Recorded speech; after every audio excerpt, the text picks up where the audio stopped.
D'un côté, des observateurs peu surpris par le recalage du Sénégal pour l'organisation de la CAN 2027. Cette décision de déposer une candidature, loin d'être opportune. Je me suis dit peut-être les politiciens ont un peu surfé sur l'euphorie de la pose de première pierre qui s'est passée à Saint-Louis avec notamment l'ancien ministre Yankhoba Diattara jusqu'à annoncer la candidature du Sénégal pour la CAN 2027. Moi, je vais dire qu'il faut qu'on soit sérieux dans les approches. On ne peut pas présenter une candidature à l'état actuel des choses au Sénégal. C'était juste du bruit, il ne pouvait pas passer. Ce n'est évidemment pas l'avis d'Abdou Karim Fofana, ministre et porte-parole du gouvernement du Sénégal. Il a dirigé la délégation partie au Caire présenter le dossier Sénégal. Depuis quelques mois au niveau de la primature, le président de la République avait donné des instructions afin qu'un dossier du Sénégal soit préparé pour postuler à la candidature. Tous les ministères ont déposé un mémo pour permettre au Sénégal d'adosser sa candidature avec les exigences du cahier des charges de la CAF. Le principal handicap du Sénégal réside dans son manque d'infrastructures.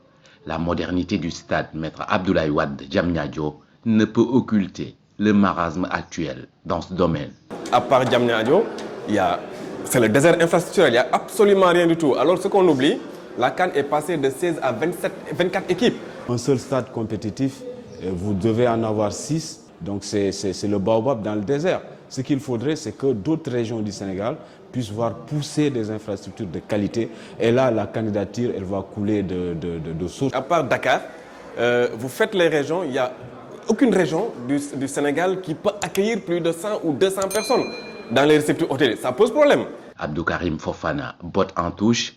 Aucun pays n'est en réalité choisi par rapport à l'existant. C'est une question de contexte.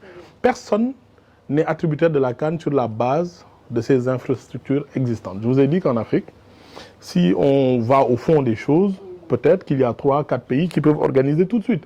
Un grand pays comme l'Algérie qui retire sa candidature à la dernière minute, ce n'est pas par faute de capacité d'organisation ou ce n'est pas le fait d'avoir déposé son dossier tardivement. Le pays a présenté un bon dossier, se défend l'État. Quand le Sénégal se présente, c'est pour gagner, disent les observateurs. Ce qui est clair, le standing du Sénégal, c'est que quand on doit candidater dans les instances internationales, on doit être sûr de notre choix. Pour être sûr de notre choix, il faut préparer un dossier avec la plus grande rigueur.